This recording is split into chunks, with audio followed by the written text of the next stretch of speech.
Welcome to the Dynasty DNA Deep Dive on the Dynasty DNA Podcasting Network, where we talk players, teams, everything Dynasty Fantasy Football, and everything NFL. So listen in with us and let's talk some Dynasty Fantasy Football. And here's your host, TJ Blake. Welcome back, DNA Strand crew, to the newest episode of the Dynasty DNA Deep Dive here on the Dynasty DNA Podcasting Network. I'm your host, TJ Blake. You can follow me over on X at FFTJBlakeDNA. And as always, for the Dynasty DNA Deep Dive, we're joined by the deepest diver of them all. It's Big Culture Bob Helfert. You can follow him over on X at Big E Fat Bob. Bob, it is the 4th of July, and, you know, you got to get your scuba tanks on and your flippers because you're going to be diving deep today because we're talking about the AFC South.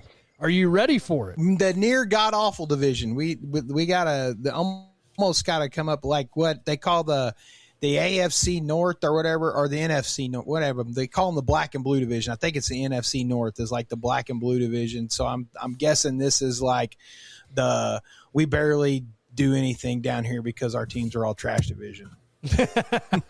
Oh, I can't believe you speak about your hometown Indianapolis Colts that way. We got a lot to talk about, but we're also joined by our good friend, Little Culture, Logan Helfert. He's got the shirt on, the Culture Shock shirt that says Little Culture on the back. You can follow him over on X at Logan123003.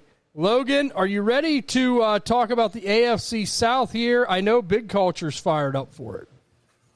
You know, I think it's going to be a good show.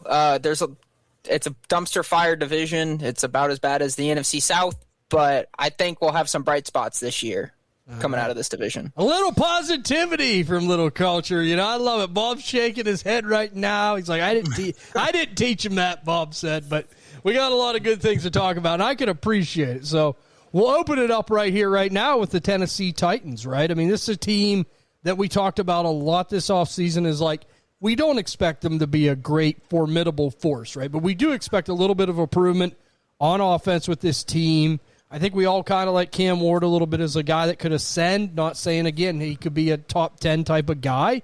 I think he has the talent too, but I still think it's a little early for that. But I do expect improvement, Bob.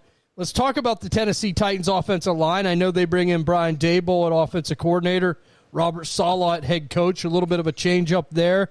What are they doing up front in Tennessee this year? Basically, two offensive linemen here are at least positives or, you know, ascending players, right? So we got Peter Skoronski and J.C. Latham. They did bring over starting center that used to be with the Jets, Austin Schottman. So that's probably like their quote-unquote core. TJ's favorite tackle, Dan Moore, is still there and was absolutely awful. And Cordell Volson on the other guard spot is not good. So, yeah, Logan knows because I believe he was a Bengal. And, like, these players are coming from trash lines or at least weren't good when they were with the decent team. So this is the 32nd ranked offensive line in football. It's not good. Well, let me just say, DM Moore's enough to give anybody nightmares if he's playing left tackle for you, right? I mean, it's that bad. And, I mean, Broderick Jones ain't far behind it. We'll get to him when we talk about the Steelers, but I could tell you about a lot of bad offensive line play over the years. And, yeah, Tennessee, it has not been good, right? I mean, they really have to try to gel something with this unit. Like, I think if you're a Titans fan, Brian Daboll is someone that you got to hope can really step in and fix this mess, right? And I'm a little bit questioning on that because, like, in the Giants, when he was running the show there, we really seen them kind of struggle up front as well. So this is still going to be a chore for the Titans. And we'll get into the defense in a second with Logan. But, Bob, this is a team that we talked about, like, we hope that we see improvement from. Do you think, considering how bad this offensive line is, are you worried that maybe we ain't going to see that this year, right? I mean, look, they bring in a couple receivers. You know, we really like the fact that they got Cam Ward some help, but if the line is this bad towards the very, very bottom, it still can't give you a good feeling, right? In all honesty, I think you're absolutely right. I mean, what I'm hoping is that Daboll opens the legs up of Cam Ward, right? And at that point, hopefully he can scramble to throw, and that, Tate is not like, hopefully he's just not a deep threat, which I don't believe he is. But I think this awards us for Gunnar Helm. I'm really hoping that Gunnar Helm is who we think he is. And if that's the point, if that's correct, then we're going to get a lot of dump off passes to that guy. But it is a glaring problem that they're the worst offensive line in football. But that's kind of what happens. You get the number 1 overall pick, you use it on the quarterback, and you never had the nest to begin with. Right, and you talk about the nest all the time, right? And again, like, this is what I'm saying, guys. I think sometimes you can get a little bit carried away, like we all can, as far as our praise on players. Quarterback 22 is what Cam Ward finished as last year. Right now, I think it's going to get better, but 17, 18 is what I'm hoping for, right? Like, I think that's kind of like the marginal step that I still hope for with this team. And then look, if he still does that, that's a very serviceable, solid quarterback too, and that's kind of what we're saying, right? That's what we're hoping for. We don't see him going nuclear, and if he does, then, yeah, he's probably going to be real special playing behind this bad of an offensive line. So just keeping it in context as far as the growth, right? For all the listeners out there, like, we do expect growth, but I just don't think it's going to be at exponential rate that a lot of people hope, right? I think it's going to be a little bit slower than that, considering where the Titans still are. All right, Logan, talking about the offensive line, it's still in shambles. You look at this defense for the Tennessee Titans, I'm sure that it hasn't gotten much better in the music city of the world down there in Nashville. What's your thoughts on the Tennessee Titans defense? Is it a group we still can pick on a lot this season? Are the pieces gotten any better there? Where are you at with the Titans defensive unit? I think we can pick on them a little bit, but it's not going to be as well as we were able to last year. They bring in solid names in John Franklin Myers and Jermaine Johnson, and then drafting Anthony Hill to play middle linebacker. And obviously they still have Cedric Gray, Jeffrey Simmons. It's going to be a harder group to play against, I think, this year. They brought in Kendrick Folk as well in the first round in this draft. So they have rotation pieces to help get these guys some air. So it's going to be a little bit of a harder group, but I think we can still mess with them a little bit. Okay, I like that. And, it's Salo as well, right? I mean, he has that defensive mind. I mean, we've seen him struggle with the Jets. And, look, I say it all the time. Anyone can struggle with the Jets. It just is what it is. But this Tennessee team ain't much, much better than that culturally, right? But I will say, structure-wise, defensive side of the ball, that should help as well. So glad that we got that out. Maybe a little bit more, yellow lighty this year than normal in the past. Yeah. The bad thing about Saleh on the Jets was it doesn't help whenever your quarterback's highlight for a season was running out with the American flag. Right. So right. You only have so much you can get with that. Yeah, right. We didn't really get to see the full sample size and hopes and dreams that was that season for the Jets, right? You are right about that. Sometimes we can judge coaches and players unfairly based off stuff. We'll see.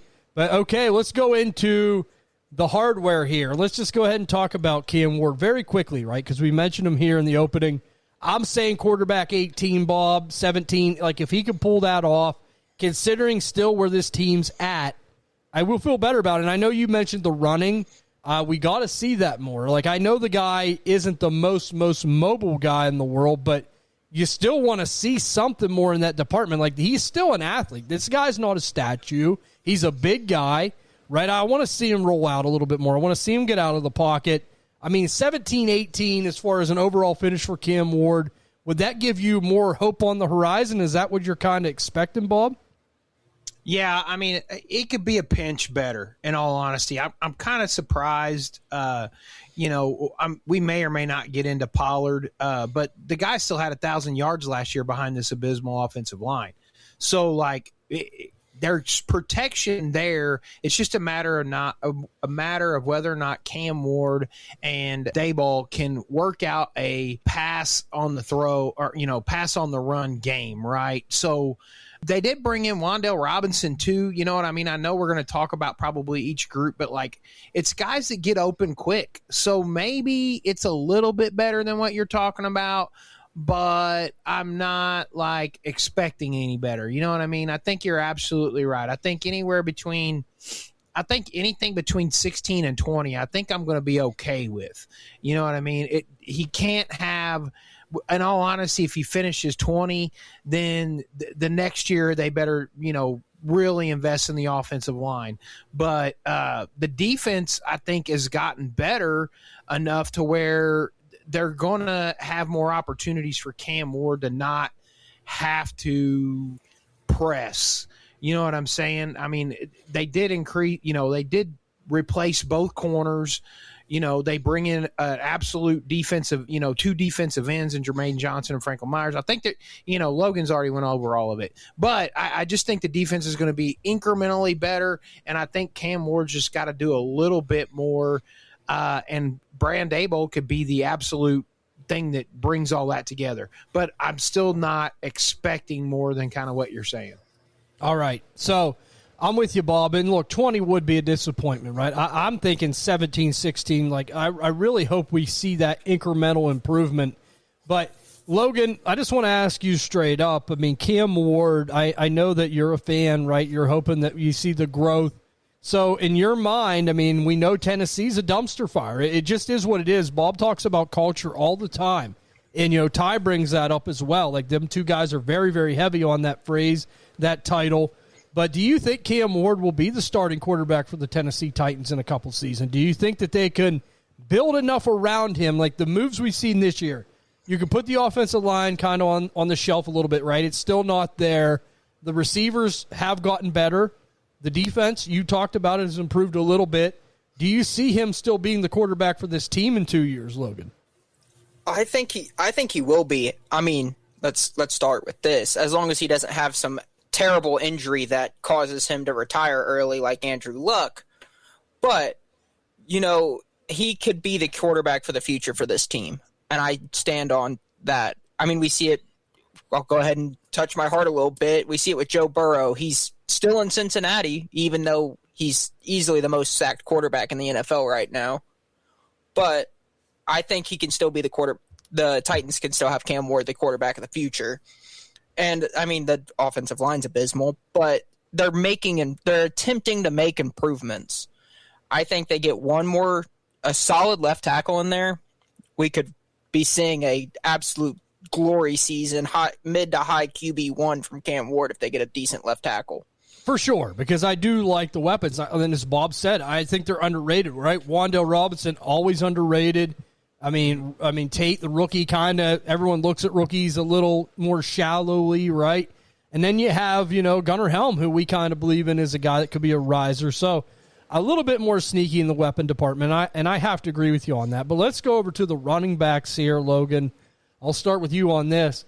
Bob brought up Tony Pollard, right? Like, I mean, he's always that guy that everyone's like, okay, maybe as a later round guy, could be very sneaky, right? But you heard about the offensive line, the 32nd, down towards the bottom ranked offensive line. The defense has gotten better. Maybe that will keep the running game a little bit more prevalent, right? They won't have to throw it quite as much to get back in games. But where are you at on Tony Pollard and Nick Singleton, the Tajay Spears thing? Like, if you had to go with one of them as far as the best value for 2026, right? Like, you could look at it from a dynasty standpoint. You could look at it as like, okay, maybe you don't like any of them and you think one's going to have the best year. Who do you think in 2026 is more of the best value from a fantasy football perspective all across the board, Logan, if you had to go with one of them Titans backs? I think the best value is going to be Pollard, and it's just because he's getting the majority of the workload, and where you can get him is really late in startups. But I wouldn't be surprised if Singleton takes the 2 job by the time we're halfway through the season, because Tajay Spears ain't got no knees, so it's going to be really hard for him to stay on the field. I have to agree with that sentiment. Look, and it's disappointing, right? Because I like the tape of Tajay Spears. A guy can play. All you have to do is go back and watch the Tulane versus USC college bowl game, right? Like, I remember that. Like, he just absolutely shredded that team and really didn't have much business in doing it, but he did it. The guy can play, but we always talk about the best abilities, availability, and he's never available. Bob, do you agree with Logan here when you're looking at this backfield? Or do you think Singleton could be one of these like bright stars that come out of nowhere? Or would you rather just go with Tony Pollard in the short term and say, you know what, he's the best they got. It's probably not going to get any better than that. Is that kind of your approach as well? I think Tony Pollard is a break in the case of emergency type, RB2, right? If you can, and that's emergency, right? So don't hear what I'm not saying. I'm not like, oh, let's go get Tony Pollard. I just think that it's a viable starting option. I was trying to get the 3 players ADPs, but I'm scrolling and scrolling and scrolling, and I still really haven't got to them yet.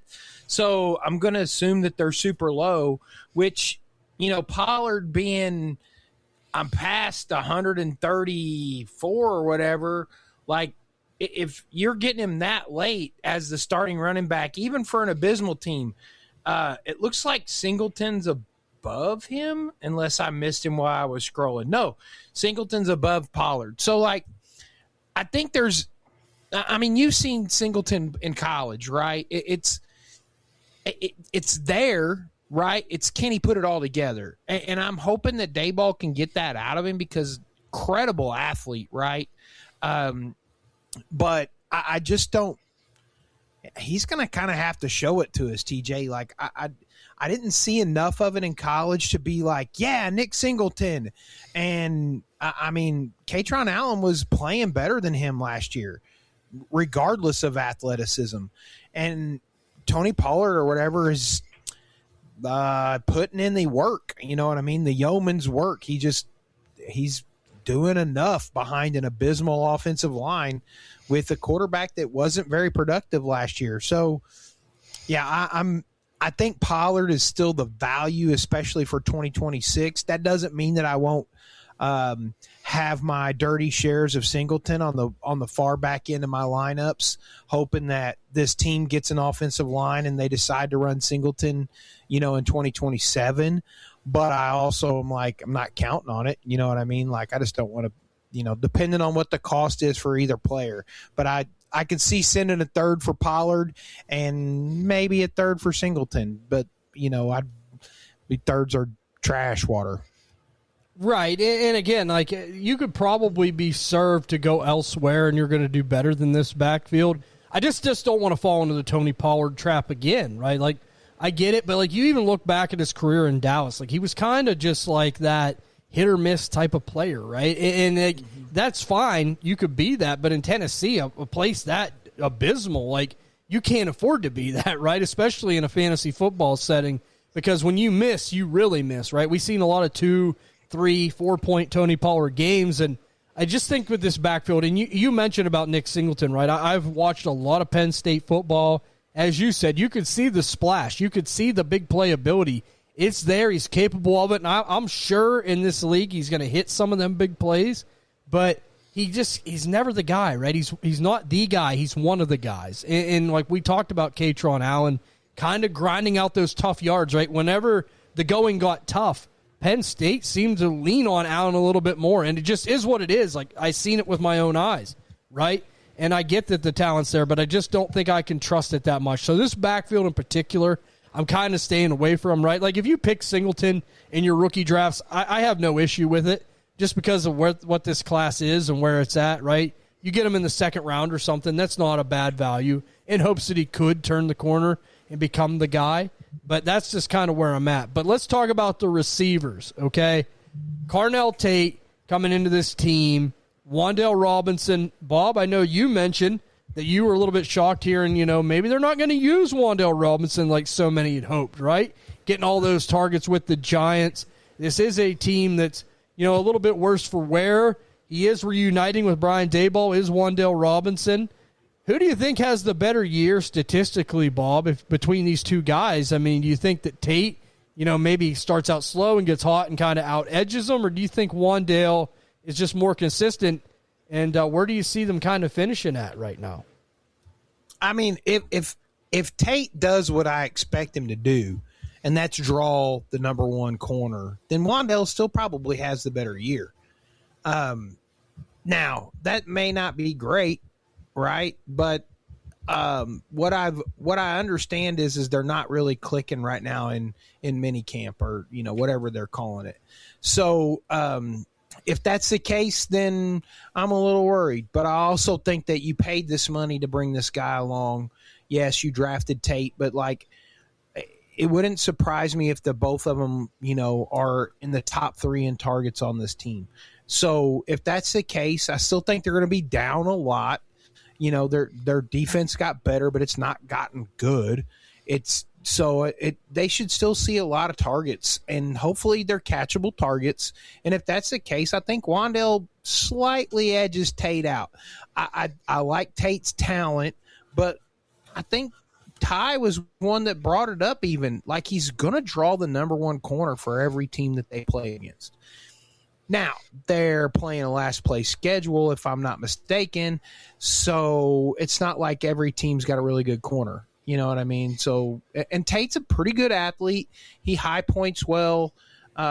So it depends on whether or not Cam Ward's, willing to throw the ball up to him. So I still lean Wan'Dale. I'm a little disappointed that I haven't gotten better news, but I also am kind of like, Tate I think is a future play, but I like Wan'Dale on this team. All right, so Big Culture has spoken, and, I'm glad you were keeping eyes on the Tennessee Titans mini camps, Bob, watching what's going on down there, seeing what's up. But, Logan, let me ask you right now, Wan'Dale Robinson, Carnell Tate, right? Do you see them both finishing in the top 36? Do you think one does it? Do you think maybe one's a little bit more on the outside looking in? Or do you think maybe they both have kind of really lackluster seasons and don't get there? I think at least one breaks it. I think one's going to be there, but I don't want to say which one because I really don't know. It's like flipping a coin, I think, more than anything. My biggest complaint about this wide receiver room is the fact that we're not going to get to see Shamir Adike and Alec Amenore anymore as much because they have them two, plus they have Wan'Dale and Tate, and then they have Ridley. So it's a very top – I mean, they got solid pieces, but – yeah. Wan'Dale and Tate are 1 and 2. Solid pieces, but tough to rely on, right? And look, yeah. I'm going to lean with Wan'Dale here, too, just because of the Brian Daboll familiarity, right? Like, the more underneath stuff, we talk about how bad this offensive line is, and Tate's still going to come along. Like Bob said, right? Like, this could be a goodbye later on Carnell Tate. Like, if it goes very badly this year as far as, expectations for Carnell Tate, let's say he finishes, wide receiver 49 or something like that, right? And everyone's like, all the world's coming to an end. Like, I think he's better than, your Keon Coleman's of the world, right? Like, I know there was a lot of disappointment, with some of them players, the Xavier Legette's, the Keon Coleman's. Like, yes, they just weren't good, right? Like, I watched the film on them guys. I didn't like them. I didn't draft them. But, I like Carnell Tate. I think it'll be fine. It's more he's a victim of circumstance, I think, as far as where he's at, than his talent and ability. So, if the door's open next offseason to take advantage of a situation like that falls into place, yes, I'm going to be doing it. I just have low expectations this year. I just do, right? It is what it is. But, I look at Wan'Dale, I think you're going to get a wide receiver 3 finish at least out of Wan'Dale Robinson this year. And, hey, that's great, right? He is that glue guy, that flex player, a jacket holder maybe. Oh, we'll see. We'll see. I got a lot of players to talk about. We'll be talking about some of my guys underrated, undervalued that I always cheer for. But let's just go ahead and finish it off with Gunnar Helm very quickly. I'm a fan. Bob's a fan. Logan, I think that you're the only one we were really talking about this. Is this a guy, a low-end tight end that you like as well? He's a sneaky tight end. He's going to be the guy they don't expect out there trying to catch balls. Look at, like we talked about already, this wide receiver room is a little crazy and with the amount of talent they have. So I don't think Gunnar Helm's really going to have much he's going to have to fight on coverage. They might throw a linebacker on him, but if he can get out there without anyone seeing, he'll be money. Oh yeah, and I know Bob, I just want to see what your thoughts are on this really quickly. I compare it to sneaky Hunter Henry, right? I could see him having a Hunter Henry-esque season and being tight end 10, right? I'm not saying it's going to happen for sure, but I could maybe make a case for that low key because I think the Titans, with a little bit better play on defense, a little bit more in the weapon cabinet, like they could potentially have themselves in more scoring positions, which I think that'll help propel Gunnar Helm. The touchdown ability, I think, could be there for him. Is that kind of where you're at with Gunnar Helm, Bob? Yeah. I think that, like we've talked about ad nauseum, right? If you're not one of the top 5 tight ends, it's better to just have dart throws galore. And Gunnar Helm is a plus dart throw, in my opinion. I think that with the age, what positives we saw last year, and I think, Ward is going to progress or he's going to be out of the league. And I think a tight end is still a young quarterback's best friend. Dayball likes having the tight end be part of the offense. And, their number one wide receiver is a rookie. So, we're just not, it's not going to be, and for as much as Tate is a good player, he's not Malik Neighbors, right? He's, you're not going to see all those targets going to him and to him just being a super successful rookie. Regardless of how much I like the kid, it's just not going to be that good coming out right away, especially not with this team. And what I wanted to say, is Carnell Tate the biggest flag of this draft screwed over every player that we liked? I mean, or is it Jeremiah Love? I think it's Tate for me, because I'm just, maybe it's because I'm not a running back guy, but man, did this draft screw up every player I liked. I'm like, this is awful. The Mayans had that doomsday 2012. Bob had 2026, and he told you guys it was on the big culture calendar, and you didn't watch and listen to it, and it come to fruition. But you're right, Bob. It did screw a lot of players, and it's unfortunate, especially a lot of these young guys, right? I mean, eventually it could pan out, but early on I think it could really, really hurt these guys. So, all right, let's just get into it. We're getting down to business here, Bob. The Tennessee Titans, overall record, division finish, playoffs, yes or no? Where are you at on the Tennessee Titans? I think this is a better team that still looks really bad. I'm going to say that they're going to go 5-12, and they're going to be the 4th place team in the division. I just don't see them getting past. They're just this is a baby step. Hopefully they got their head coach. Hopefully they got their offensive coordinator. They need to build the offensive lineup. I mean, they put pieces in the right place, but they need to get more pieces. Okay, so Big Culture says still a last place finish, but baby steps, and it is going in a little bit better of a direction, but not quite fully there for sure. Logan, Tennessee Titans, same question. Where are you at as far as their overall finish in 2026? I thought their schedule was going to be a lot weaker than it actually is, but I'm going to have to agree 5-12 in last. Okay. I might give them an extra win here or there, but all right, the schedule was a lot harder than I thought. 5-12. So, ever the optimist, right? Forever the optimist, I'm going to go with 7-10 for the Tennessee Titans, right? 2 more wins. I have them in 3rd place. And I do think that the defense is coming along nicely. The weapons will help. I just think that the development of Cam Ward is the key here. And if Dayball can get what we hope that he can get out of him, I think they could pick up a couple extra wins. But still not quite there, as Bob said, right? But 7 wins for the Titans would be a phenomenal year. So we'll see. But at 3rd place is where I have them. No playoffs. But let's go over to what I like to call the bomb crater in waiting. And it's in Big Culture Bob's home state of Indiana. It's the Indianapolis Colts, not the Gary Bears or the Hammond Bears yet. It's the Indianapolis Colts, Bob. What does the offensive line look like here for Indianapolis? I know that you're close to the situation. I know you're not a fan. I just like to pick on you, but you do hear a lot of things. How are they up front? Because usually they're at least middle of the pack. Am I not right about that? Shockingly, they're at the top of the pack in the 5th spot, and they're led by Quentin Nelson. That dude's a stud. Was drafted 6th or something overall or whatever in his draft class. It's been a while back, but he's legitimately a beast. 4 of their 5 starters played in 16 games and logged over 900 snaps last year, so they are very much a cohesive unit. They only had one guy that finished with a PFF grade below 82, which tells you that they all did really well. So I think that it's a pretty good group. I want to talk highly of this group, but the problem isn't this group. It's the other parts of this. They have a problem similar to Carolina. Let's just leave it at that. We'll get farther along.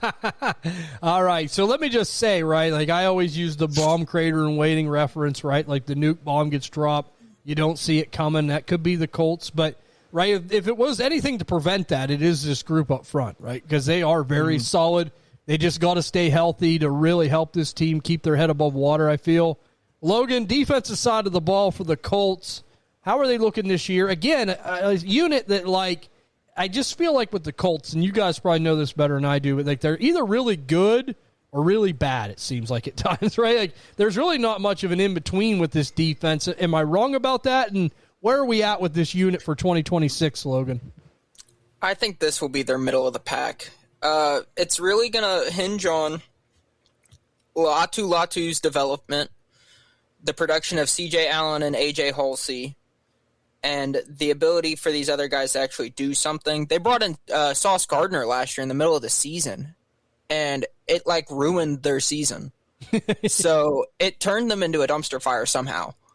But, well, I mean, he didn't play very long. He ruptured his ACL, I think, like shortly after they got him. I mean, what you were talking about hinges on, you know, I don't disagree that Latu does need to get better. But I also think that Sauce Gardner's got to be Sauce Gardner, you know, or at least 85% of Sauce Gardner, because you invested a crap ton into one player and you've so far got nothing for it. Yeah, and I mean, they still have DeForest Buckner and Grover Stewart, who are studs on that D-line, but that's really all they're really working with out there in Indy. For sure. So like you said, kind of maybe more trending towards middle of the road, and we'll see where it takes them. But, you know, that horseshoe, right, supposed to be for good luck. It's not for the Colts, right? Like, it seems like when they do things, it's bad. And, you know, like everyone thought, oh, what a trade for the Colts. You know, they're going for it. And it's like it blows up in their face, right? Like, I see that with the Pittsburgh Pirates. Like, it's like whatever we do, whether it's this or that, and it goes wrong, right? Like, that's the same way it is for the Colts and some of these teams. But let's just go ahead right now, and we'll talk a little bit about Daniel Jones here, Bob. I know this tears at your heartstrings a little bit. I know you were happy for Danny Dimes last year, getting his groove back. You know, I've always said, like, I think he's hot and cold. Like, you got to approach him, you know, with two sets of eyes. Like, if you go in and you fall in love, you get your heart broken at times, right? Or if you go in and you don't expect nothing, you get shocked and surprised. It's just a hot and cold player. And you look at this, right? He's coming back off a horrible injury, an Achilles tear. What are they going to do if he's not 100% ready? This quarterback situation is very volatile. I know that you were kind of hoping to buy low on Daniel Jones last year, Bob. I think you're more inclined to maybe stay away right now, considering where this team's at. Yeah, I mean, it's funny you were talking about luck or whatever. The horseshoe looks an awful lot like a boomerang, and I just don't know if they know how to catch a boomerang, right? It's getting slung, and then it's coming back and popping them in the head. You know, that started when you draft Anthony Richardson, right? And I mean, like, me and Slim used to throw shade at each other about Richardson all the time. He's a big Richardson guy. I don't care how athletic a guy is. They got to be able to throw the ball. Danny Dimes was doing a pretty decent job. What I am concerned with is a lot of his fantasy production came from his legs. And obviously, if you tear your Achilles, you're not going to be running the ball very often. Now, we did just talk about this being the 5th best offensive line in football. If he can manage to, you know, be able to be a, you know, I want to say not like a check down, but like the field general type, right? Instead of trying to scramble and make plays with his legs, just throw the ball, live to, you know, die another day, or however the phrase goes or whatever. You don't have a bad offensive line to camp behind. You drafted Tyler Warren, you know, last year. You've got an apex predator as far as I'm concerned at tight end. Now, the problem comes from your weapons kind of fall off after that.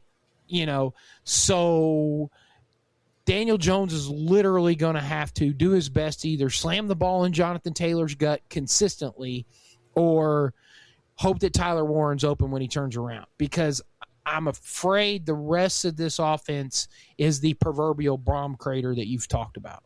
For sure, right? And that's the thing. On paper, they look like a good, solid, middle-of-the-road team, and I think the Colts have always been one of them that suck people in at times, right?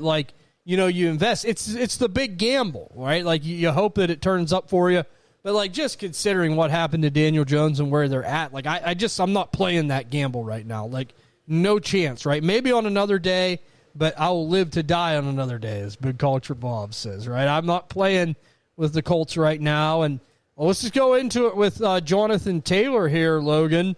Look, this is a guy that I think that's a phenomenal running back. I've said it. I think he's the best pure runner in the league. You can make a case for that. Maybe him and Saquon Barkley is more of the best traditional-looking running back out there.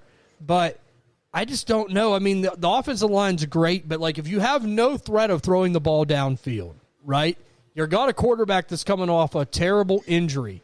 It just worries me that they're not going to be able to do much, and teams know they're going to be sitting there waiting on Jonathan Taylor, right? And that's got me a little bit concerned. So, for my approach, I said it, he's the kind of guy, maybe I'll try to get into another running back, Chase Brown plus, right? If I'm a contender, I'm making that move, right? I just feel better about it because I think I'm going to get more points. I'm going to get a little bit more help, a little bit more sturdiness there. I just think it's going to be a tough year for Jonathan Taylor for contending rosters, right? Now, if you're looking at next year, I think it's a great move. But for 2026, I just don't know how I feel about Taylor. Where are you at with him, Logan, with this Colts team?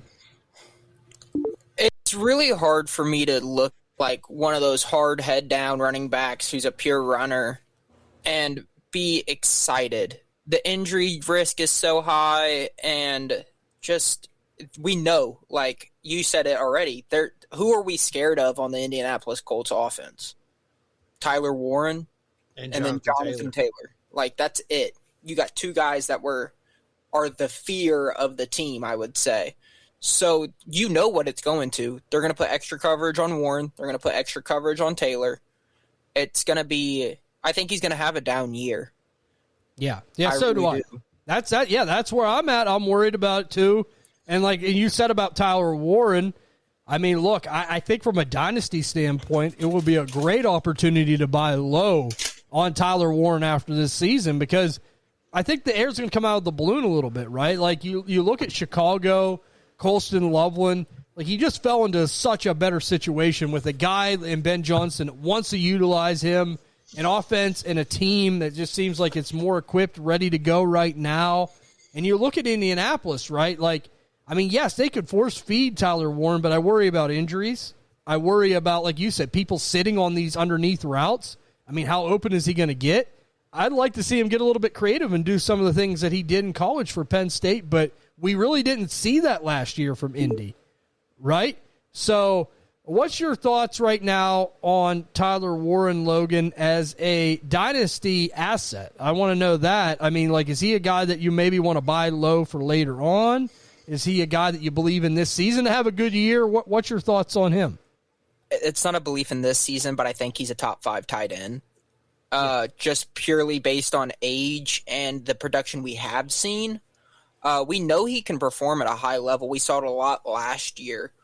But I also get scared every time I say that because look at what happened to Sam Laporta. Year 1 was tight end 1 everywhere. He's going to be the best tight end in the league.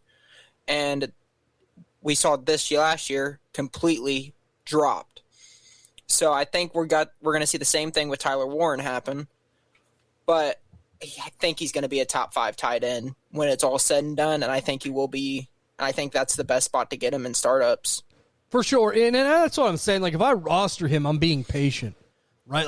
It just is what it is. I'm not going to undersell But again, like if I'm a contending team and like we know Bob talks about, like if I don't get a top 5 guy, like if I could parlay as a contender Tyler Warren into Trey McBride or Bach Bowers or, one of these guys, yes, I'm going to do it. But like if I can't get that as a contender, I'm just going to be patient and wait it out, and we'll see how it goes. Bob, do you agree? Do you think that this is a top 5 dynasty asset long-term at the tight end position? Tyler Warren, to me, is a top 5 tight end, and I'd probably have him at 4, if not 5, off the top of my head. I think the guy's got talent. The problem is I think this team believes they can thread the needle. And I mean by thread the needle, it's like we can be really thin at the positions that we need to have, right? Like they have a field stretcher, Alec Pierce, right? But he's going to have to draw enough attention to keep Tyler Warren clean. Josh Downs is your slot weapon, right? He's going to have to draw enough attention to help keep Tyler Warren clean. On top of Jonathan Taylor clean. And it's like that's about it. Nick Westbrook-Akine, may have, these blow up games every now and again, but he's not anybody I'm super excited about. And after that, man, it is a dumpster fire that, even if you think Pierce is not good, he's light years better than the guys he's ahead of. So it's like, it's crazy. They literally are they're super thin, and I can't believe they haven't tried to get something out of Anthony Richardson yet. Like, trade the dude away, try and get something. You should have tried to get a pick in this draft.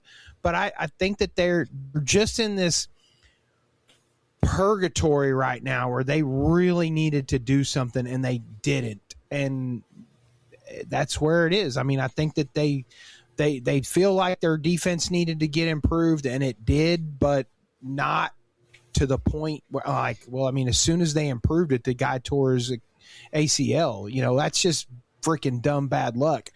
And then Daniel, look at this team last year. Now, of course, they had Michael Pittman, but they're on fire. They look like the best team in football until Daniel Jones tears his Achilles. Like, it was pretty wild.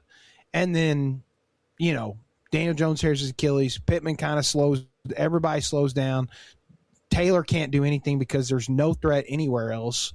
Because what did you try? You went to, you couldn't even go to Anthony Richardson because that dude lost a fist fight with the rubber band. It was so dumb. Well, let me just say, you brought up Alec Pierce, and, there are people out there that, are going to believe, and that's fine. But, who did he do a lot of damage with? It seemed like when Richardson did play, he could get that bomb, right? Like, Daniel Jones ain't a super down-the-field thrower. He's never proven to me he's any more than a one-trick pony, Bob. I know we talk about this a lot. So, just going and saying this right now, this is an asset that just red lights are flashing, and I've said it on different shows. Sell, sell, sell. If someone wants to give me a 27-second for Alec Pierce, so gladly would I accept that. That is almost highway robbery to me. Everyone thinks he's this wide receiver one, and I don't see it. He's not a complete player.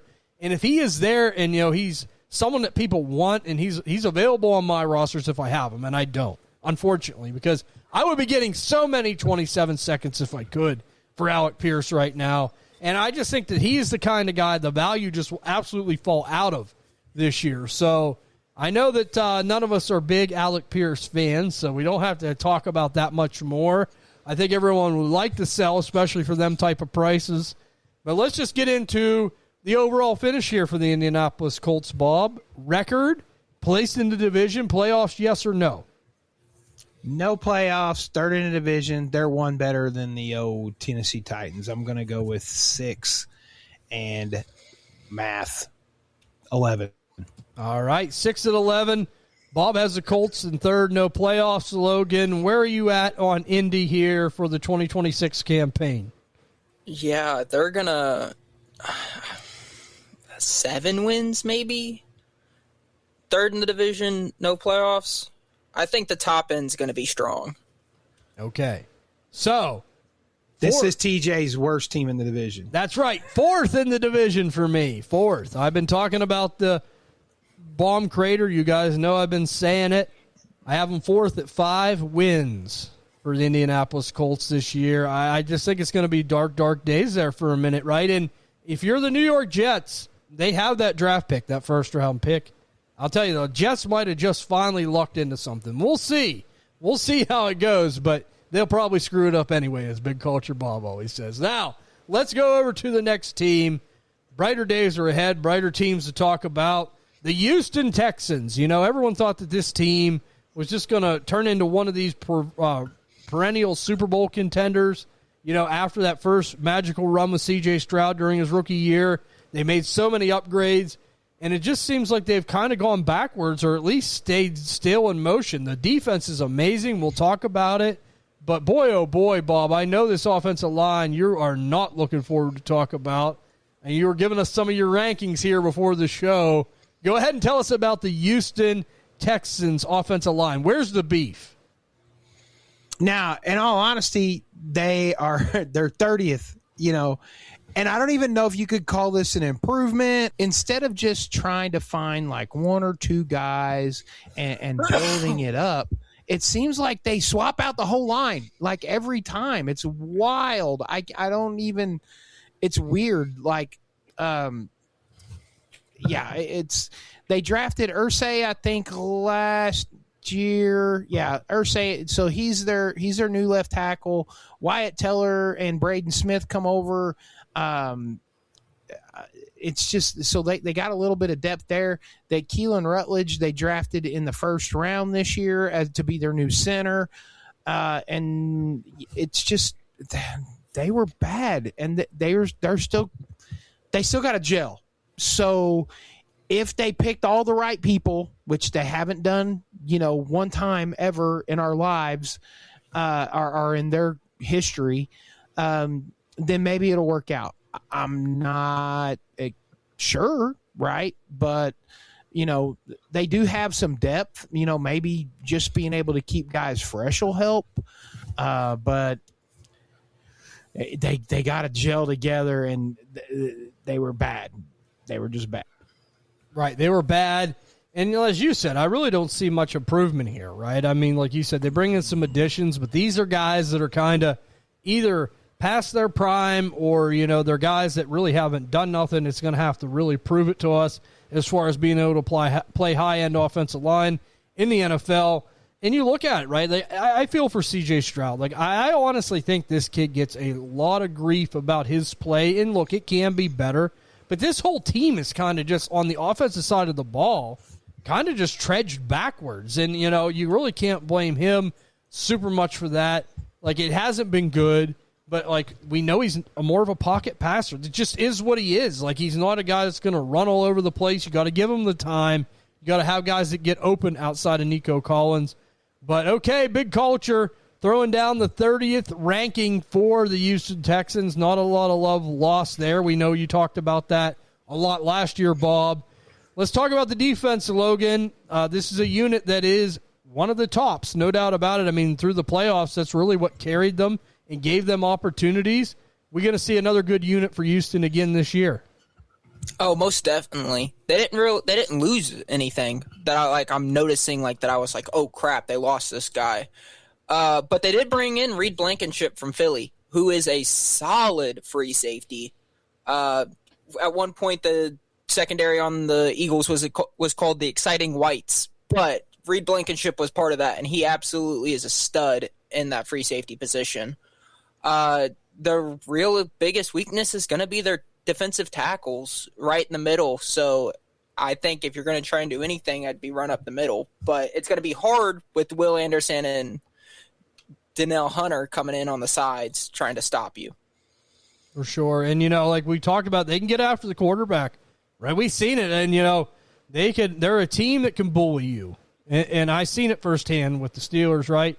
I mean, absolutely, Isaac Samolo, I'll never forget it. The worst pancake I ever seen. The guy should have just retired right then and there, right? I mean, no doubt about it. Like, it was that bad. Like, I was just like, I got to change the channel. I was so mad. But, you know, that's just the way it goes.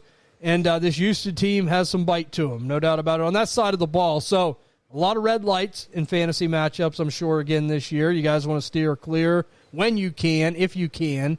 All right, Bob. Athlete mentioned CJ Stroud. Do you think it's a bad rap that he's getting, or do you think it's more of legitimate criticism of his play? Because we've seen a lot of negativity come his way, especially through the playoffs, right? He did not look good through that run. And I think everyone looked at that defense and, they see Seattle and what they did with Sam Darnold, like, okay, like we should have been able to maybe have that same type of blueprint, but Stroud just didn't play good enough. Is that fair criticism, or you think that is a little harsh for CJ Stroud? In almost every aspect, I want to blame this offensive line. However, Davis Mills comes in and plays like a baller. Something's not connecting right in CJ Stroud's head.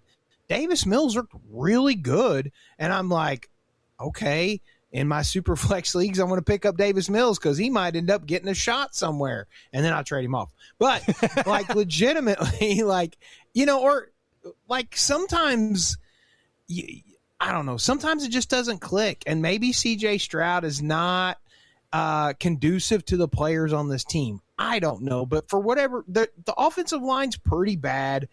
I will give CJ Stroud a chance still, but he's on a very, very thin line for me. Like this is like you got to do something this year, and if you don't, and they don't want to re-sign you, which is. How often does a first-round quarterback at least not make it through 2 contracts? I mean, Anthony Richardson's not going to, but that's different.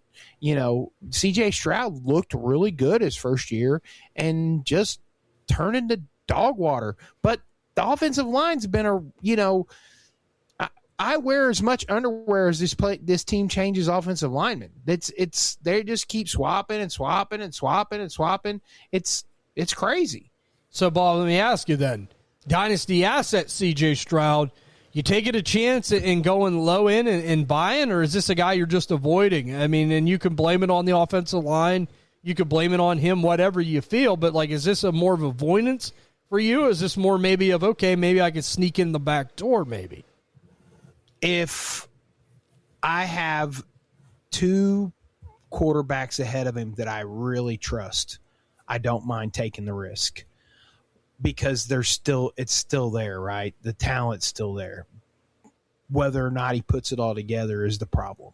So that you take that for what you will. In 30 leagues, I may only have 2 shares of CJ Stroud. I know I actually traded Logan not too long ago for a copy of CJ Stroud.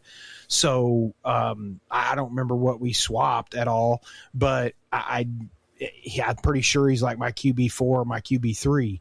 So, yeah, it is what it is there. Well, let me just say, though, right, like I love the way you said it, Bob. Like if I have those 2 guys I feel really good about and I want to add a 3rd quarterback, I think that's a good gamble to take, right? I really do, depending on what my roster construction looks like, going forward. So I'm with you on that. I will back you up on that take. I definitely don't want to risk my whole season, especially having a good roster, is my quarterback 2 being CJ Stroud. I just can't do it. But a 3rd quarterback, a guy that's a fringe guy you can bring in and swap in as the 2nd guy here and there, I definitely can make a case for that. And let me just say, like, if them rookie drafts are still out there and you need a 3rd quarterback or something like that, I would trade a 26 first for him and gamble that. Because, if especially as a team that's a good team, not a bad team, if I'm a good team and I have 110 to 112 and I need a 3rd quarterback, I would take that risk in 2026. I'm not trading 27 capital, but I would in 26 if I still didn't do my rookie draft. Well, let's go and talk about this backfield here, Big Culture Bob. The Houston Texans backfield, trading for David Montgomery, Woody Marks. Same kind of question we talked about earlier with the Tennessee backfield. How do you see this shaking out? Do you think Montgomery is a good maybe buy low for contenders, right? Do you think that Woody Marks could still be sneaky? Because there are some people maybe thinking, hey, I'm out on Woody Marks because they brought in Montgomery. You going to take advantage of that? Like, where are you at with this backfield? I am on the Montgomery pick. I think I would go. I'd be happy to have David Montgomery as my RB2, RB3 going into the season. I think that the offensive line is still a question mark, right? But we seen what Joe Mixon just did, 2 years ago? And I mean, obviously it was a completely different offensive line, but I think it's it's a similar, it's definitely the same head coach. And of course the defense keeps this, the offense on the field because of the turnovers and stuff, just 3 and outs, because it's an incredible defense. So whoever it is going to get ample opportunities to carry the ball. And I think that no matter what, I think, why can't I think of the coach's name? D'Amico Ryans wants to play hard-nosed football. So I think it's going to be a run-first team, and it just is what it is there. So I believe that Montgomery is liable to very much have kind of a renaissance to his career for at least this year, right? I know he's not young, so that is – there. He's 29 years old. But when Mixon came in, it was just crazy. It was wild, that we're like, a lot of people just wrote it off. But he blew up. And yeah, I think I'm in on this running game more than I would be the passing game. Okay. I like it, Bob. So let me just ask you, I'm going to ask you both different set of questions here. So, you're the zero RB strategy guy, Bob. So, is this a guy you're picking later in your draft? So, is this a target? If he fell to you just at the right spot, you wouldn't mind taking, maybe trade him, down the road if he does okay? Is that kind of on your agenda? Yeah, that would be, depending on how my team looks when I got there, right?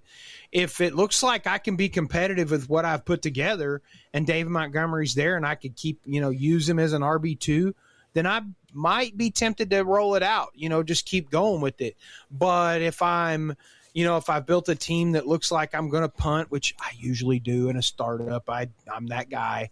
But if that's the case and Montgomery falls into my lap, I'd be more than happy to hold on to him into the season. Somebody loses a starter, blah, blah, blah, or somebody is like, my running back room's not quite good enough. I'm like, well, I got David Montgomery for a second. And, most people are going to be like, oh, well, and I'll be like, he's a starting running back, and if he puts up 75 to 80 yards the first game, he's worth the second. All right. So Bob says definitely in the right scenario he would do that, right? Adding to the zero RB strategy. He feels that good about Montgomery. I know he don't trade for running backs, so I had to ask him that question to pose. So let's go over to Logan, and same thing, Logan, looking at Woody Marks, David Montgomery. Do you agree with Big Culture here on the approach of, yes, I think that Montgomery's going to be the guy, or are you more inclined to maybe still having a little faith in Woody Marks? Are you staying away from both of these guys? How do you approach Houston's backfield?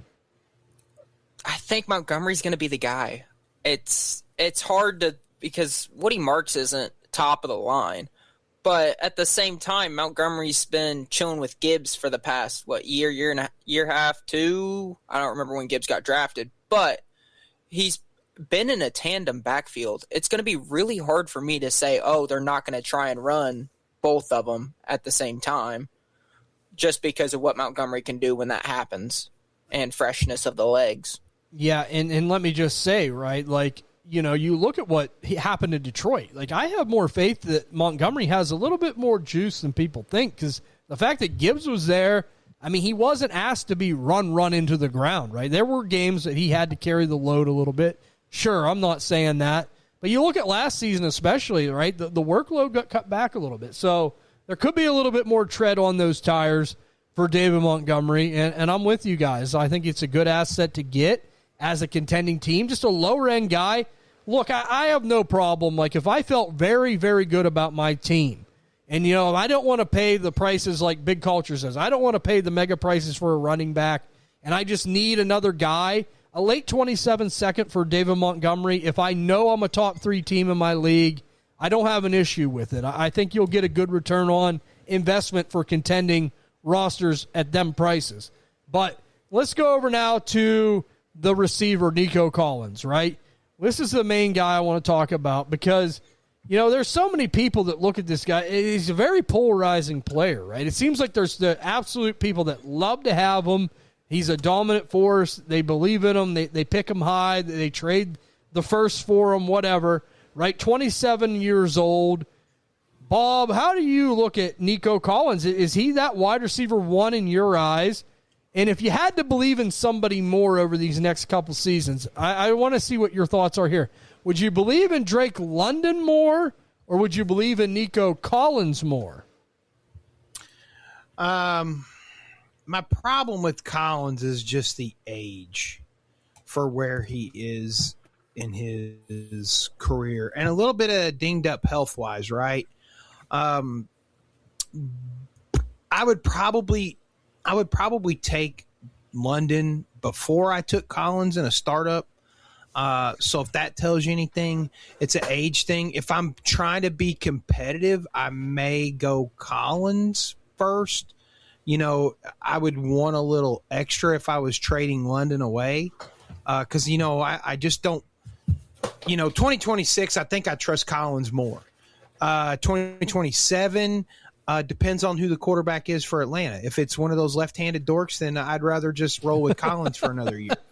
If it's you know, if it's the lefty committee there still in Atlanta, then if they go get a strong arm quarterback in Atlanta that's right-handed, then I would rather have London. So I know I really didn't answer the question. I probably picked both sides for different scenarios, but I think that's how I feel about the situation. London's age and talent is better than what I think of Nico Collins.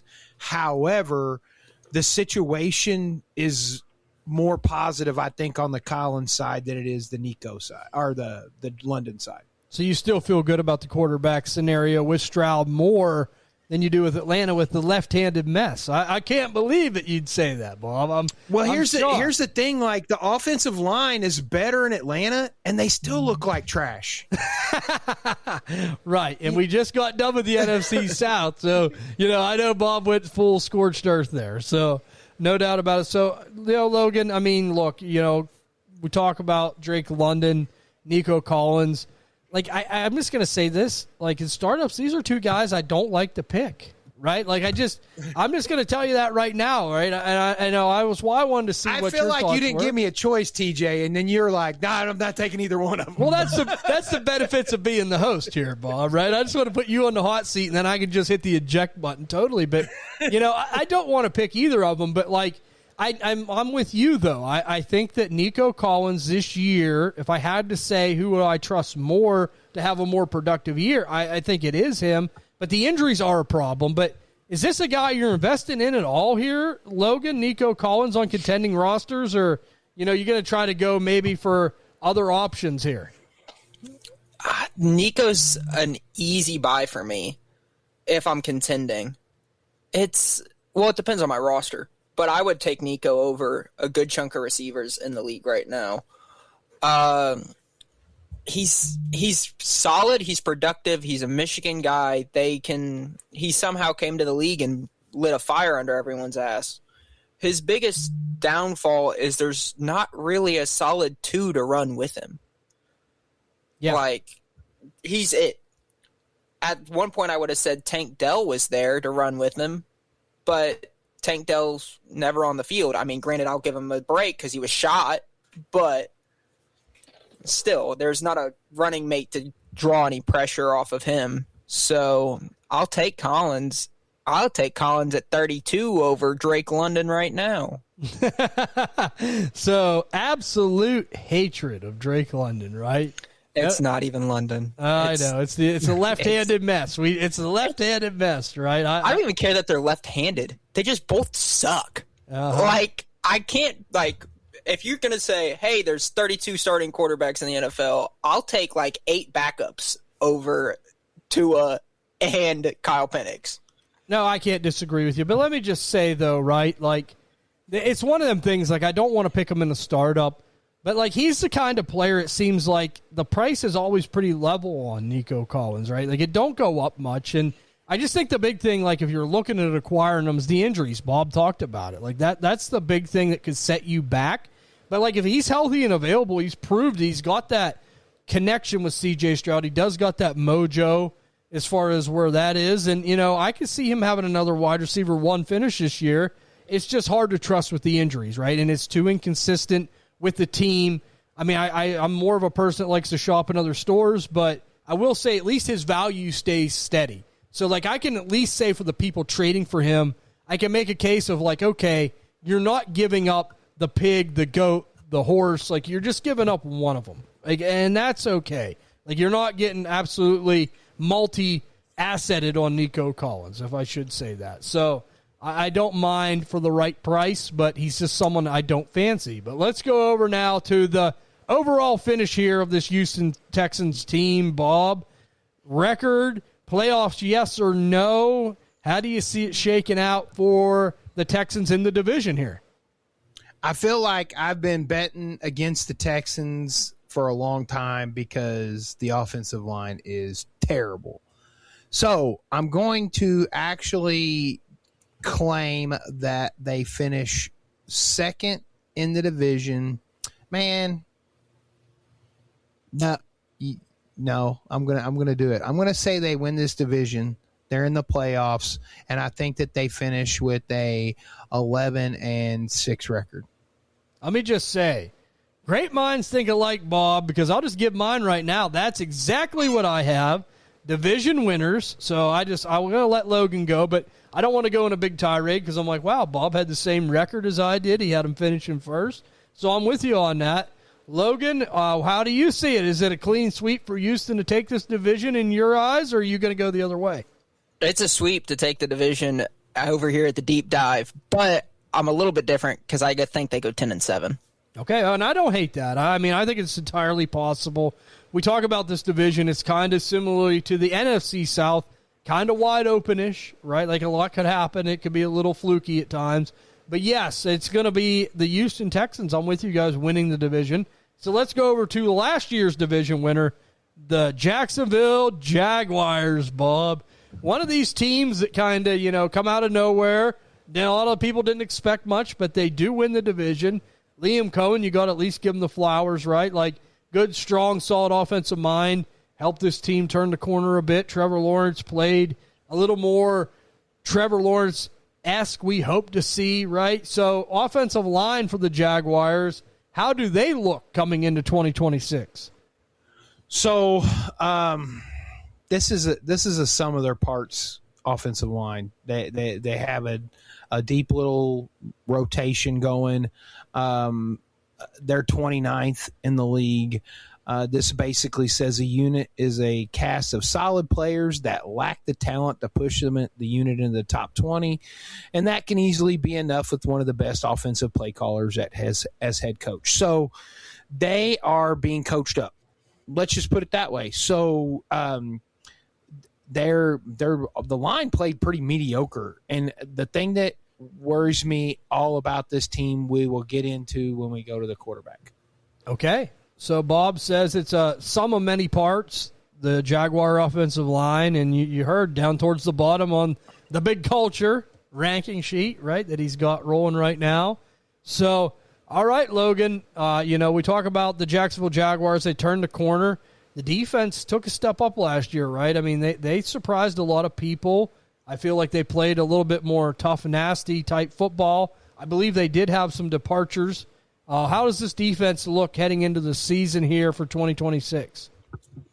Honestly, it's other than anyone who left, it's going to be about the same. They added some valuable depth pieces to kind of run some rotations, but it's nothing that's amazing. Obviously, they're just depth and rotation, but you can't deny Foyose Aluakon, Josh Hines-Allen, Eric Armstead. Those are just the studs of that defense, to say the least. Right, and again, I think a little more yellow lighty, right? I think in some scenarios you got to be careful with them. In other scenarios, I think you could do okay. So, just got to watch how it all shakes out. But they're a team that doesn't intimidate me too much, right, coming into the season on the defensive side of the ball. All right, let's just bring it up, Bob. You said about it, Trevor Lawrence, right? You want to talk about the quarterback, your concerns with this team? Let's lay down the T-law. Let's talk about it. So Trevor Lawrence had a pretty good year, right? So I think that there's optimism. Thing is like he was kind of anti-Trevor Lawrence, right? He was very able to run the ball, and we didn't expect that, And I mean, I've heard people call him Trevor Vick, you know what I mean, the vanilla lightning or whatever. So it's like it is what it is there. But like, is he going to get those touchdowns again next year? Are we going to see the same thing? Is his connection with Brian Thomas Jr. going to connect? I certainly hope so. I know TJ is going to believe that too. I think that Jacoby Myers fits Trevor Lawrence better. Parker Washington, honestly, I think fits, the two of them kind of fit hand in glove better. But I think that Trevor Lawrence is a fully capable quarterback. What I don't know was what that was for real. And then again, behind the offensive line that got coached up to be successful instead of being a good team. We'll absolutely see, but I don't. I'm not super optimistic, but I don't think that this team just falls off. So let me say, Bob, the Trevor Lawrence stuff, I agree with you from the standpoint of if I have him. I'm concerned. Touchdowns, we talk about all the time, regardless of position, is the toughest stat to replicate, right? And, we see ETN leave. It was the biggest part of their offense, good, bad, or indifferently. He was the feature point. He was the focal point. Bashal Tutin's got a lot of juice, right? As a guy, like I said, I like the film, but you're really turning the keys over to an unknown. And it is a little bit worrisome. And I look at Trevor Lawrence. Could I trade him off of that year to get into a Justin Herbert and, some kind of other player going the other way and another coming back my way, right? Just give me the more steady quarterback, too, that I know what he is. If it walks like a duck, if it quacks like a duck, it's a duck, right? I just don't see Trevor Lawrence being that top 5 guy very often. I'm not saying he can't do it from time to time, but what holds championship rosters together in Superflex leagues is consistent, good, solid quarterback play. You don't need the absolute best. Sure, it's nice to have that Josh Allen 40, 50-point mega game. We all want that. But I won with so many rosters of that just solid, steady hand getting me 20 to 25 points a game while the rest of my team is producing, right? That's what I'm going to say about Trevor Lawrence. I just think you can make a case of give me more of the steady hand. I will take advantage of the fact that, hey, sell at the highest point that you can, right? There was a time where you could get Trevor Lawrence for a single first. Them days are gone now. The price has gone back up. But, there's people saying, I wish I would have traded him when I had the chance. Well, now's your chance. And, you don't want to get caught sometimes with your foot in a bear trap. And if he goes back down to quarterback 16, right, it's going to be a letdown. It just is. And you're going to have the value kind of drop. So, Logan, Trevor Lawrence, I think you can make the case, sell high and maybe take advantage, or are you kind of doing that depending on the price tags? Yeah, 100%. I'd sell him where I can. He's a solid piece, but this team it's hard. It's a rough team, and they didn't get better than where they were last year. Right, yeah, you want to see a step forward for the quarterback play, and as you mentioned, they got worse to me. They just did. I like Bashal Tutin, but ETN was the focal point. And when you take a focal point away from an offense, that's a big loss. And we'll see. We'll see if Tutin can fill those shoes. There's going to be a lot riding on him, no doubt about it. But let's go into the athlete mentioned, Bashal Tutin, Bob. What's your expectations? Running back what? What does he finish this year? Because, they didn't really bring in anybody, right? This is his show. I know they brought in Chris Rodriguez. We talked about him grinding up some tough yards, maybe some red zone work. But I do think that they are turning the keys over. No doubt to Bashal Tutin to get, the most opportunity. Is he a running back two, a high-end running back two? Is he a guy that finishes more on the back end of things? Where are you at, Bob? Do you think he gets to the running back one layer? So you missed the one spot where I thought he'd land, more like mid RB2, right? I think he's more in the middle. Nothing ridiculous, 16 to 20, somewhere in that range. I don't know that he's built to just handle the load. And then again, this offensive line has still got to gel and improve. Does Trevor Lawrence take away some of the red zone work? Does Chris Rodriguez eat into it more than what we'd expect? Because regardless of what some of our fellow podcasters believe, he's still, was a guy that they went and got, and Liam Cohen knows this player. So there's trust whether or not he's going to perform better than the other guy or not. I just think we're looking at 16-20. That's not bad. I mean, I have Tootin in places. I'm not opposed. I just think that this team is it's kind of meh, right? It's kind of the middle of the pack. I think it wouldn't surprise me if every one of them finishes like in the middle. You know what I mean? Like, their wide receiver 1 finishes in the middle. Brenton Strange finishes in the middle. Like a tight, all mid-tier top, wide receiver 2, tight end 2, running back 2, quarterback, Trevor Lawrence is probably going to be a little bit better than that, but it'll be like high end 2, in my opinion. And it'll be a disappointing year for him unless, he's only thrown for 29 touchdowns last year. That's the first time. That was his highest touchdown total passing. It was his highest rushing touchdown total, 9. So everything was a peak year for Trevor Lawrence. They have to get that again if they're going to be where they think they should be. And I really believe they should have brought ATM back. We've talked about that last year and now. But I don't know. I'm not sold that ATN is who a lot of people think he is yet, because I got to see it. But yeah, I think mid running back 2, and that's where I'd value him, and that's what I would trade for him. Okay. Logan, Bayshell Tootin finish. Is it a little bit higher than Big Culture? Lower? About the same? Where are you at? I'm going a little bit lower. He's not someone I'm excited about. There's so many other running backs I'd rather have. And he just hasn't. I'd have to see it. I'll see it and then I'll believe it. But I just don't think his skill set's 100% there to be a running back 1. Right, but there should be opportunity, right? And he's a big play, big hit type of guy, right? Like he's the type of guy that could take a top off of a team real quick with his speed. I mean, he is a fast runner. I mean, like I said, I watched the film on this guy. He's a home run hitter, right? So I'm going to say 14-17. I think he's going to fit right in there somewhere. I wouldn't be shocked, if he could sneak up to 13 or 12. I mean, just based off of that big playability. And Liam Cohen's offensive mindfulness and genius could potentially get him there. But like Bob said, the offensive line is concerning. If we see Trevor Lawrence regressing a little bit, it's going to hurt this whole offense. And I couldn't be shocked if that happened, right? I mean, it just might. But let's talk about the receivers here very quickly, right? I'm just going to ask you guys one simple question, no long explanation. Do you agree with this? Yes or no? Bob, I'm going to ask you about all these guys. Brian Thomas Jr., does he return to maybe higher-end form this year?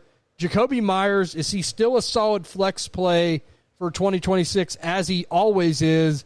And is Parker Washington still a guy that's going to be a solid backup bench flex type of player as well? Let's hear what your thoughts are, and we'll move on to Logan. So I'm betting Brian Thomas Jr. gets somewhere at least between 10 and 15. Jacoby Myers, I would say, is going to be low-end wide receiver 2 area, 21, 24, somewhere in that range. And Parker Washington, I think, is going to be a pretty dynamic wide receiver 3. Now, that's a lot of points going out to wide receivers for Trevor Lawrence to not be good. But I just think that it's going to be, it could be a lot of hollow points. Right, and I agree with you on a lot of that, and I'll get into mine too. What's your thoughts, Logan? Brian Thomas returning to form a little bit of that rookie season, higher-end stuff. What are we talking about? Jacoby Myers, flex type appeal still at his age and, what he's always done. And Parker Washington, kind of that sneaky bench flex type player as well. Like, are they all going to be in that category? Could you see it going any different? No, I think it's going to be kind of in that area. Like, I always use Jacoby Myers as a solid flex piece. because I usually build my wide receiver rooms pretty heavy. So that's why I always have Jacoby, and you know what you're getting out of him. I think Brian Thomas is going to get back, not probably to full rookie potential where he was when he was a rookie, but I think he's going to get closer. We'll see, because it always happens. They have that big blow-up rookie year. If they're a solid piece, they'll take a down tick, and then they'll slowly be working up to it, back up to there. It happens with everyone. And then Parker Washington's got another sneaky guy who just can get open and get the ball. It's going to happen. He's going to be a solid, like you said, bench to secondary flex option. Right. And that's where I'm at. Like Bob said, hollow points, right? Like, I mean, like I could see Brian Thomas hitting the big play. I still think Jacksonville's going to give up some points, right? Like, so does that really help this team, right? And then we talk about Trevor Lawrence kind of regressing. Like, if he throws 7 balls for, 40 yards to Jacoby Myers, is that really something that's going to help his numbers? Yeah, that's going to give Jacoby his typical 12 points, 18 points he gets, but is that really going to help elevate Trevor Lawrence? And I look at Parker Washington as a guy of, like, I think that he's the odd man out. I'm not saying he's going to fall off a cliff, but, like, I just look at it like if Brian Thomas was injured last year, like, he's kind of letting on that he wasn't able to run and go like he wanted to, and Jacoby Myers is still that reception underneath king, someone's going to have to lose out, right? And I think Parker Washington could a little bit, but he's still a guy that's still a good value later in your drafts. Like if something happens with Brian Thomas with an injury or Jacoby Myers with an injury, this guy's proven he's got a chemistry with Lawrence, and I can see it. He's just not a guy I believe in as like a high-end player, right? Like he just like if you get him where you get him, I like it, but I'm not overpaying for it. I don't think he elevates. He just is what he is. And all that combined, I just don't think really elevates Lawrence much, right? I really don't. I think the rushing touchdowns do go down. We talk about touchdown regression. I can see that happening. But let's close it out, big culture. The Jacksonville Jaguars overall record division finish, playoffs, yes or no? I know that you got a lot to say about those cats down there in Florida. So the last thing that I wanted to interject is I completely agree with you on Parker Washington being the odd man out. It's Travis Hunter. He's the odd man out. He's going to play defense. I don't know why you just skipped right over that. Poor Parker Washington does not need your shade. I got him second in the division. I think that they end up being like a 9-8 team. I just think that last year was like this perfect storm for them. And I mean, what's crazy is their best wide receiver really didn't play very well. And their second overall pick gets hurt, and no matter what side of the ball he's going to play, it's funny because like I'm looking at our lads and they got Travis Hunter being the starting right cornerback. If he's going to start and play right corner, there's no way he's going to be a big part of this offense. I don't care, whatever. I digress. No playoffs, second in the division. I just think that we're going to see different. It's just going to be a different scenario this year. Right, and you see, I didn't just skip Travis Hunter. He's just out of my mind because he's going to play corner, right? That's what I've always was. I'm with you on that, Bob. I'm with you on that. Okay, Bob's the second division. Logan, I know you picked Houston to go first, so I'm assuming Jacksonville's second. Where do you have them? Jacksonville falls in second. No playoffs. 8-9. Ooh, okay. So not far off. Jacksonville second, 9-8, no playoffs, right? Like I have 1 win better, but I think that that's the best they can do, right? I think that's the best they can do. So we'll see. I do expect a little bit of regression with this team, but I do think a big play from Brian Thomas, wouldn't be shocked. A big play from Tootin here and there, wouldn't be shocked. But overall success of this team could be a little bit tough to find. So we'll see, but this is the AFC South. We finished with this one. We're done with the South. I know Bob's excited. He couldn't wait to get out of this division. Next week, we will be going up to Teixeira's NFC North, and we're going to be talking about the NFC North, one of the better divisions in football. Can't wait to do it. Guys, if you are enjoying the content on Spotify, Apple Pod, Stitcher, Amazon, any of the big podcasting platforms, and you haven't yet, please follow and 5-star the show. It greatly helps. We so appreciate it. If you want to check out Dynasty DNA on YouTube, please go over and subscribe to us on YouTube. Follow us on X at Dynasty DNA _. Check out the website, DNASportsNetwork.com. Listen, I know I speak for Big Culture Bob, Logan, and everyone here at the Dynasty DNA Network when I say we hope you guys have a great, great 4th of July. Enjoy the weekend. Happy birthday, America 250. And we'll see you all on the next episode of the Dynasty DNA Deep Dive.